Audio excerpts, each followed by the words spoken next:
வணக்கம் மக்களே, நான் தான் உங்கள் சரவணன் பேசுகிறேன். இன்னைக்கு நம்ம பார்த்துட்டு இருக்கிறது அதே ஸ்டாக்கில் என்னென்ன நிஃப்டியில் என்னென்ன பண்ணிகிட்டு இருக்கோன்றது தான்.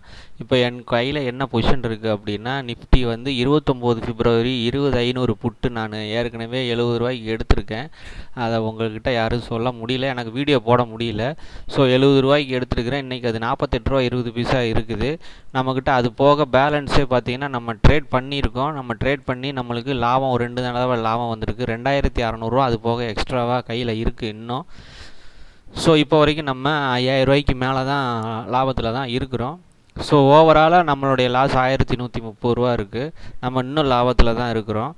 அது போக இந்த இதிலேருந்து புதுசாக ஒன்று ஆட் பண்ணியிருக்கிறேன். என்ன அப்படின்னா, நம்ம இந்த 2024க்கு இன்வெஸ்ட் பண்ணுறதுக்கு எந்தெந்த ஸ்டாக்லெல்லாம் இன்வெஸ்ட் பண்ணலாம் அப்படின்னு சொல்லி நான் ஒரு சில ஸ்கிரிப்ட் எடுத்து வச்சுருக்கிறேன். அந்த ஸ்கிரிப்டை இப்போ நான் உங்களுக்கு காட்டுறேன். இந்த 2024க்கு அதுதான் ஸ்கிரிப்ட். அது என்னென்ன ப்ரைஸில் இருக்குன்றதையும் பாருங்கள்.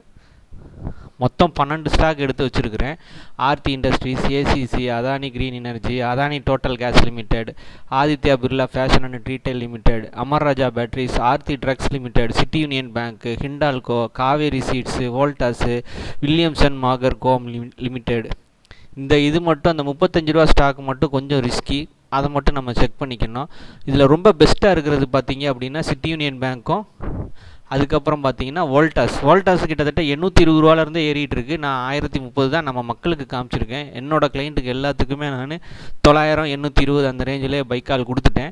ஸோ இதுதான் இந்த 2024க்கு உண்டான ஒரு 12 ஸ்டாக்கு. கேஷ் மார்க்கெட் ப்ரைஸும் இப்போ எழுதி வச்சுருக்கிறேன்.